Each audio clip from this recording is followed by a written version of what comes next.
Hello, नमस्कार. श्री स्वामी समर्थ सगळ्यांना. आपल्या चॅनलमध्ये तुमचं खूप खूप मनापासून स्वागत. तर आजच्या व्हिडिओमध्ये आपण पतिव्रत जे आपलं महादेवांचं भोळा सांब सदाशिवांचं जे व्रत आहे त्याबद्दल आपण माहिती घेणार आहोत. बऱ्याच जणांना आतापर्यंत या व्रताची माहिती मिळाली असेल किंवा व्रत कसं करायचं हे माहीत असेल. पण ज्यांना कुणाला अजूनपर्यंत माहिती नाही आहे की व्रत कशाप्रकारे करायचं, या व्रतासाठी कुठले कुठले नियम पाळावे लागतात, ते आपण आजच्या व्हिडिओमध्ये बघणार आहोत. चला तर मग व्हिडिओला सुरुवात करू. तर आपल्या आयुष्यात बऱ्याच प्रकारच्या अडचणी असतात. अर्थात सुख असलं की दुःख असतं आणि दुःखापाठोपाठ सुखसुद्धा आपल्या आयुष्यात असतं. पण सुखाचा काळ आपला अगदी लगेच निघून जातो, पण दुःख असलं की आपण लगेच देवाला हाक मारतो, आपण सेवा करायला लागतो, व्रतवैकल्य करायला लागतो. पण त्याचे काही व्रतवैकल्य असतात, त्यांचे काही नियम असतात, ते आपण पाळत नाही. त्यामुळे आपल्याला काय होतं, फळ आपल्याला मिळत नाही. अगदी देवाचं आपल्यावर लक्ष असतं, ते आपल्या पाठीशी असतातच, पण फळ मिळायला आपल्याला वेळ लागतो. अर्थातच जर तुम्ही बघा, एखादा विद्यार्थी पेपर लिहित असेल, त्याला सगळं काही माहीत असेल, पण जर त्याला व्यवस्थित मांडता आलं नाही, शब्दरचना जमली नाही, तर अर्थातच आपल्याला मार्क्स कमी मिळतात, बरोबर ना? तर तसंच असतं सेवेतसुद्धा. जर आपण काही गोष्टींचं, काही नियमांचं अगदी व्यवस्थितरित्या पालन केलं, तर त्याचं जे फळ असतं ना, ते सुद्धा आपल्याला अगदी काटेकोर व्यवस्थित मिळतं. तर आता आपण बघूया, हे व्रत कुणी करायचं, किती सोमवार करायचं आणि कुठल्या सोमवारापासून सुरुवात करायचं. तर सगळ्यात महत्त्वाचं म्हणजे कुठलाही सोमवार हा शुभच असतो. त्याच्यामुळे श्रावण सोमवारीच या व्रताला सुरुवात करावी असं नाही. येत्या तुम्ही कुठल्याही सोमवारी, म्हणजे अमावस्या वगळता सुरुवात करू शकता. आता सगळ्यात महत्त्वाचं म्हणजे पशुपती व्रत जे आहे ते का करावं. तर सगळ्यात महत्त्वाचं म्हणजे हे व्रत जे आपण करतो, हे आपल्या ज्या काही आयुष्यात वैवाहिक समस्या असतात ना, त्याच्यावर मार्ग मिळवण्यासाठी मुख्यतः हे व्रत आपण करत असतो. कारण आपल्या सगळ्यांनाच माहिती आहे, शंकर आणि पार्वती अगदी आयडियल कपल आहे. त्यांच्यासारखंच जोडीदार आपल्याला प्रत्येकाला आपल्या आयुष्यात हवा असतो आणि त्यांच्यासारखंच आपलं वैवाहिक जीवन असावं किंवा त्यांच्यासारखा आपला जोडा असावा. आणि जेव्हा काही आपल्या वैवाहिक आयुष्यात आपल्या अडचणी येत असतात, तर त्यांचं जे मार्गदर्शन आहे, त्यांच्या ज्या काही समस्या आहेत ते सोडवतात म्हणजे आपले भोळे सांब सदाशिव. तर वैवाहिक समस्यांसाठी, विवाह जमण्यासाठी मुख्यतः तुम्ही हे व्रत करू शकता. तर या व्रताचा म्हणजे हे व्रत जर केलं तर तुमचा विवाह जो आहे तो लवकरात लवकर जमतो. वैवाहिक अडचणीत, जोडीदारांच्या बाबतीत तुमच्या काही अडचणीत असतील कौटुंबिक जीवनात, तर त्याच्यातनं मार्ग मिळतो. संतती सुख तुम्हाला मिळतं. त्याचबरोबर आर्थिक आजारपण यासारख्या ज्या काही अडचणी असतात त्याच्यातून सुद्धा तुम्हाला मार्ग मिळतात. तर आणि कुणीही हे व्रत करू शकतं, स्त्री पुरुष कुणीही हे व्रत करू शकतं.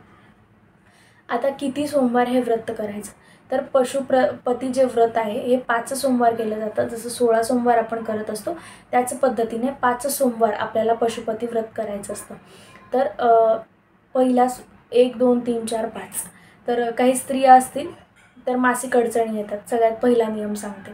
मासिक अडचणी असली, मासिक धर्मात असला तर तो सोमवार सोडून द्यायचा, पुढचा सोमवार काउंट करायचा.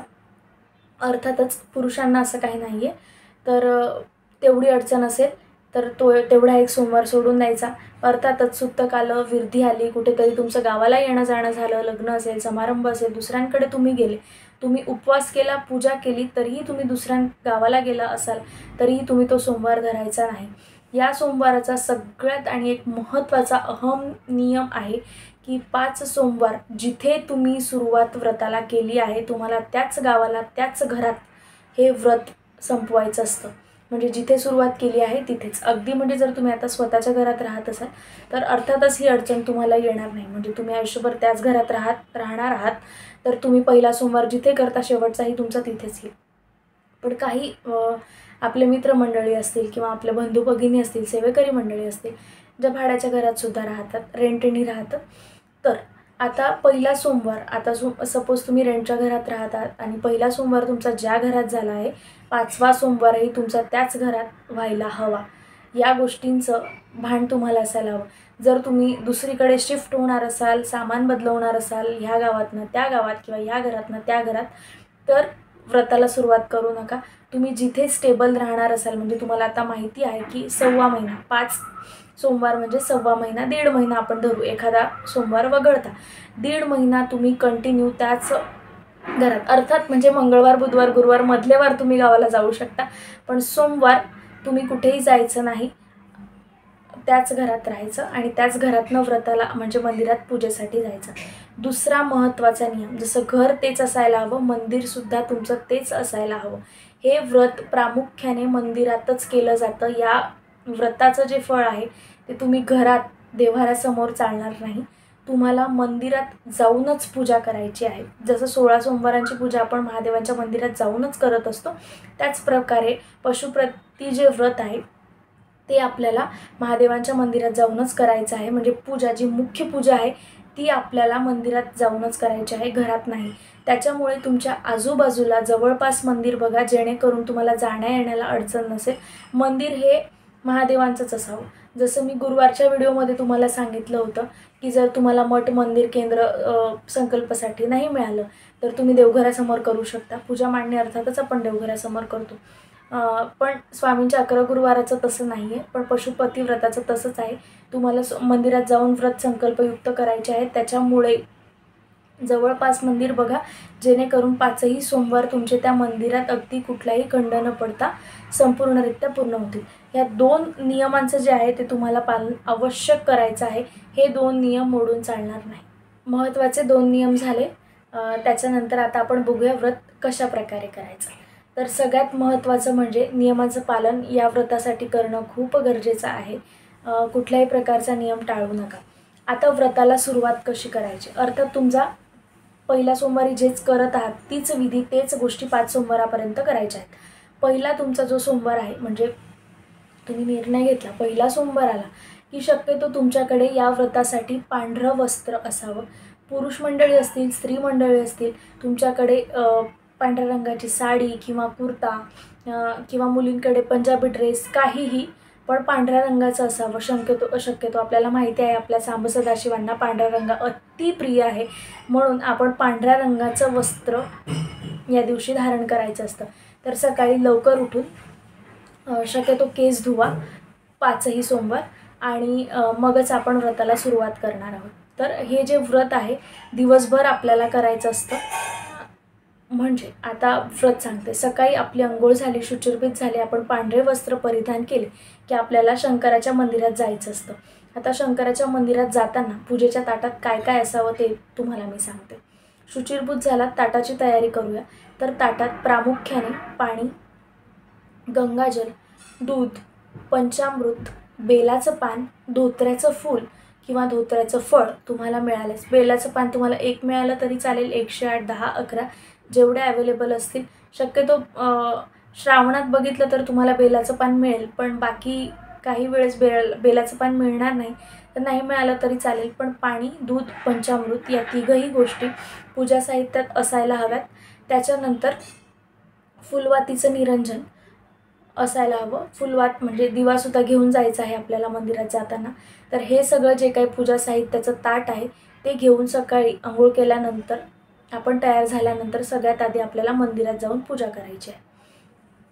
तर मंदिरात जाऊन पूजा कशी करायची, तर सगळ्यात महत्त्वाचं म्हणजे मंदिरात गेलं तर आपण सगळ्यात आधी जलाभिषेक करणार आहोत.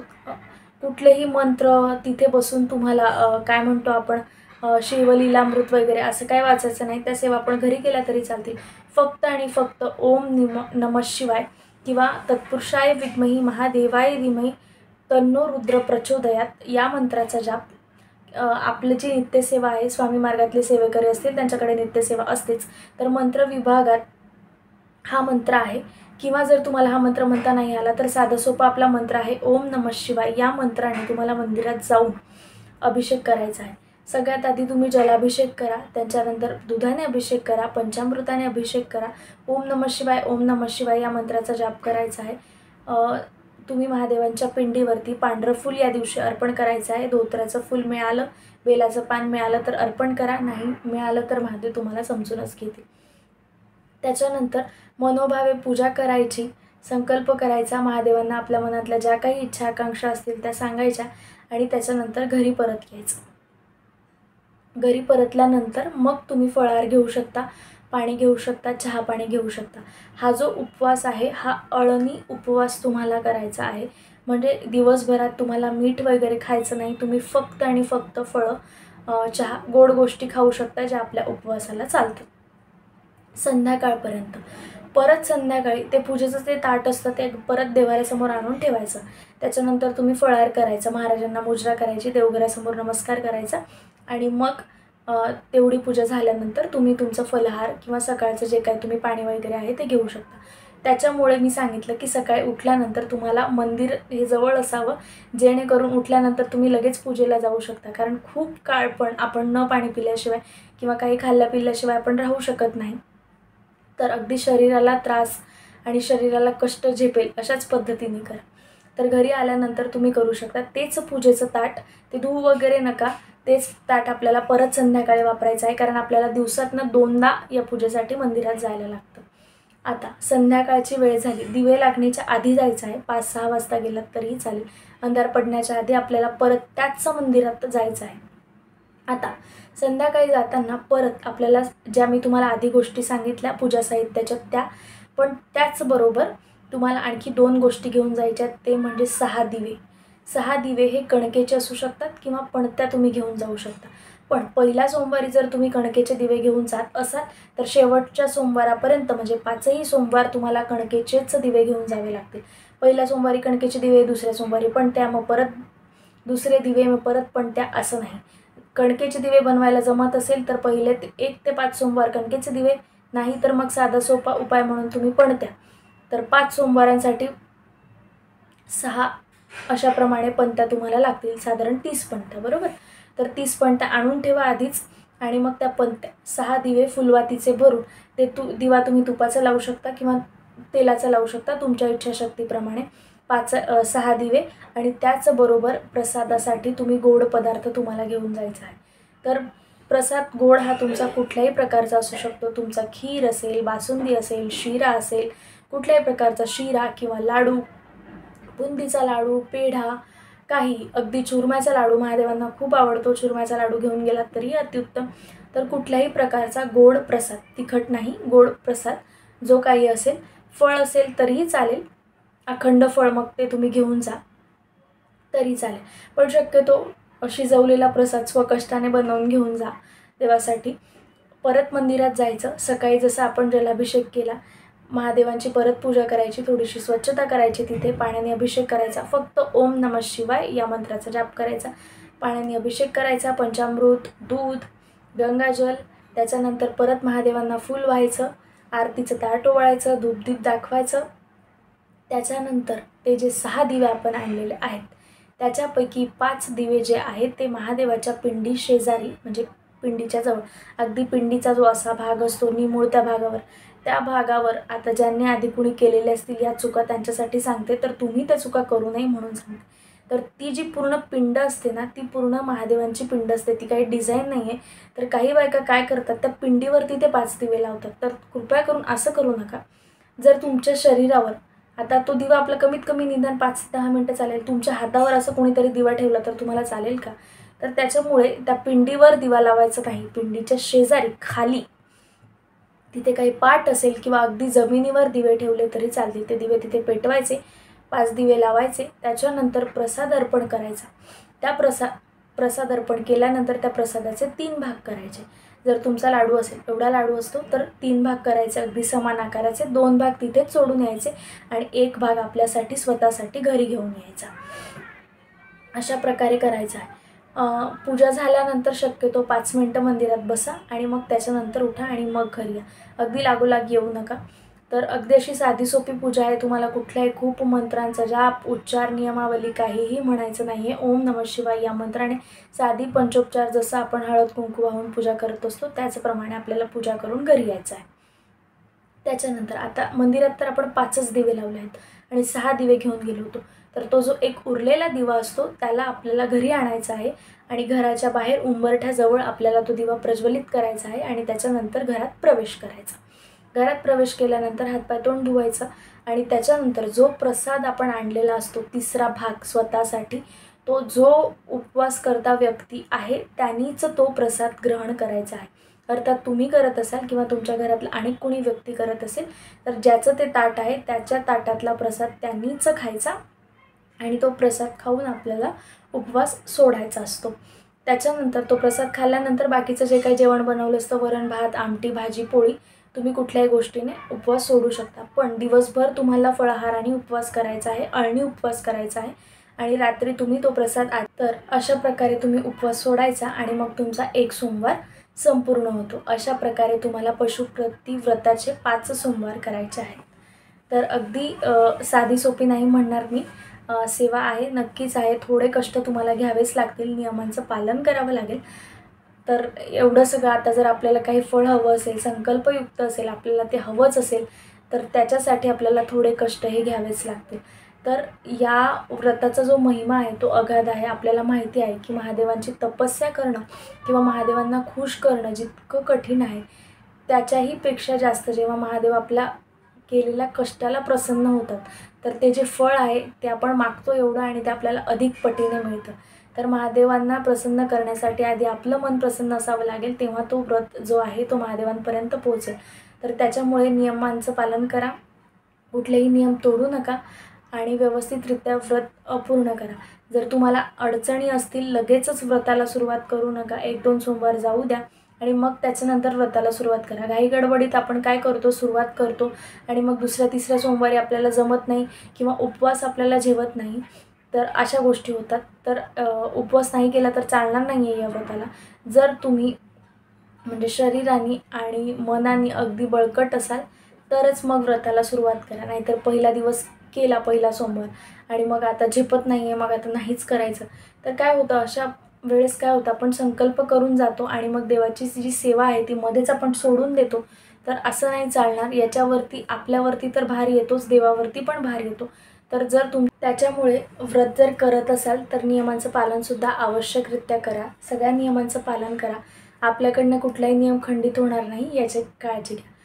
त्याचबरोबर जर तुम्हाला व्हिडिओमध्ये अजून काही माहिती हवी असेल, काही शंका असतील तर तुम्ही कमेंट बॉक्समध्ये विचारू शकता. त्याचबरोबर तुम्ही तुमच्या मित्रमंडळीसोबत, नातेवाईकांसोबत आपला व्हिडिओ शेअर करायला विसरू नका. आपल्या चॅनलला लाईक, सबस्क्राईब करा, जेणेकरून येणाऱ्या व्हिडिओंची माहिती आणि नवीन व्हिडिओ जे येतील त्याची माहिती तुम्हाला मिळेल. तोपर्यंत सगळ्यांना श्री स्वामी समर्थ. नमस्कार.